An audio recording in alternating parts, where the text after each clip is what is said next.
How's it going, everyone? MountainSpyder here, bringing another video in the Robocraft series.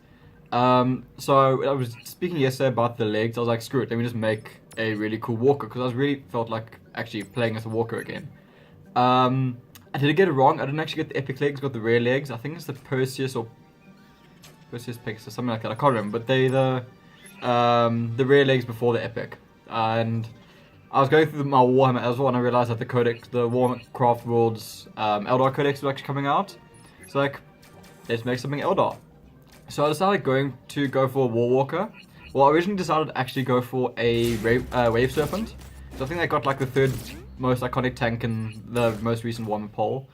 So like, hey, let's make a Wave Serpent. I haven't made a hover vehicle before, and in the last video, you guys saw that I got the epic hover blade thing. I don't know what I actually call it. The hover mechanic for movement.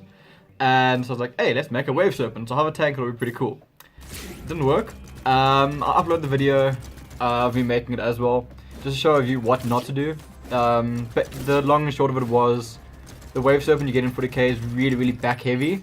And unfortunately, I tried to with the hover blades of the tank just flipping backwards the whole time, not working. But anyway, so I ended up going for the War Walker. I split this video up by quite a bit because actually watching me make it would be rather boring. Because I was constantly picking up a model and going, okay, cool, it should look like this, let's make it look like that. So I think the original video was like 16-17 minutes long with a lot of pauses in between. So I just split it up to make life a bit simpler. And yeah, so like I said, I felt like doing the legs, so I really enjoy that leg mechanic. And one thing I do recommend is whilst you're building a robot to just test it constantly. So I just saw, like a second ago, I jumped into the test arena to see how it actually moved. Because originally I made the legs quite far apart, and it was just way too wide when I was running it.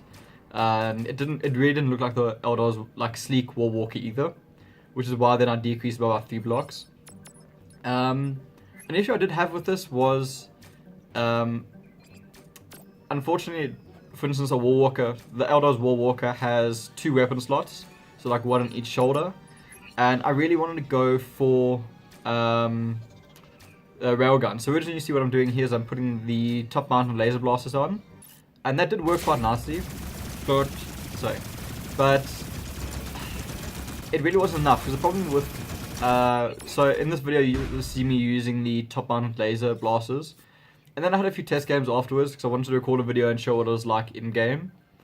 And the problem I found was with this War Walker frame, I really did go for high damage boost. I think the end product was like 70% damage boost, so I'm dealing out a lot of damage, but the top mounted laser guns are really great for like long sustained fights because they use very little energy, and their DPS is not so great, but you're firing for 10-20 seconds compared to most people only firing for a few seconds.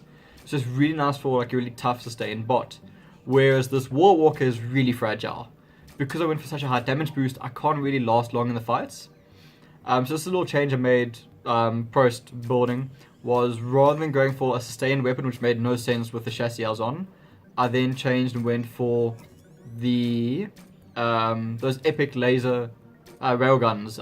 I really am a fan of those railguns, just because their damage output is crazy good, and especially on such a weak frame, not weak frame, but low HP frame as this, they're nice because you can engage from a much further distance, and you're much more likely to actually last through the fights.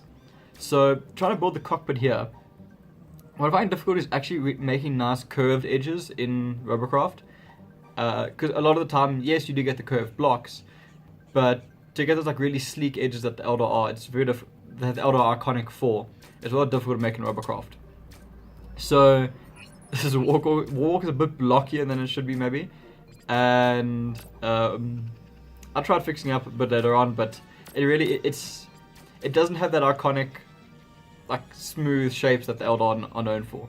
As you see there, the profile is rather upright, whereas the War Walkers have the bent backwards knee. So just imagine your mind. But yeah, so it is a really nice frame. It is actually on the factory under War Walker. I think the tags are like Eldar Craftworlds 40k. So it shouldn't be too difficult to find. And I left it unpainted, so you can paint it build time, Ulthway, whatever craft you want to go for. But yeah, so the Walker is available on the War Factory if you want to download it. It is a nice, like quick engage mech, I don't have a blink module or ghost module at the moment. I really would like to see this mech with a ghost module. I think it'd be quite effective, as you can pretty much ghost and engage the guys from their flanks so they don't actually see you coming. Because like I said, this mech's not taking a lot of damage, and I was putting the shields on there just to try and just to tank it up a little bit without decreasing damage buff but too much.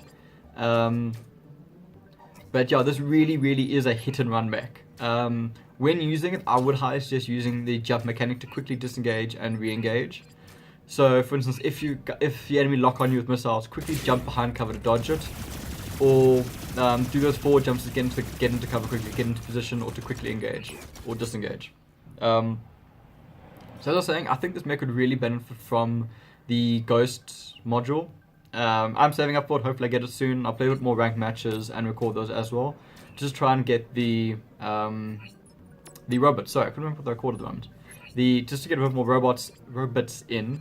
And then hopefully get the blink module, because then this really would be that iconic Eldar hit and run kind of mech, because they're not known for a sustained firefight. Eldar are known for hitting and running and hiding behind cover, and just that really high mobility. And I would like to see out this mech. I did use the sprinter legs. Sorry, there's a fly buzzing around my head. I did use the sprinter legs rather than the slower mech legs, because like I said, I'm building a fast bot. I'm not building a sustained combat bot. Like if I go for maybe a dreadnought build, then I might go for the more mech legs for the heavier carry capacity and all of that. But yeah, so this is what it looks like. It's pretty fun to play with. I've done relatively well in the deathmatch. Oh, there's fly. Some deathmatch matches so far. So yeah. It's like I said, it's on the factory. Give it a try, and yeah, please like this video for more content, and I hope to bring you some more. Like I said, I'll drop the Wave Serpent video in as well, just to show you what not to do. Anyway, I hope you like this short and sweet video, and upcoming videos you'll see me actually using the War Walker. Okay, cheers everyone, bye.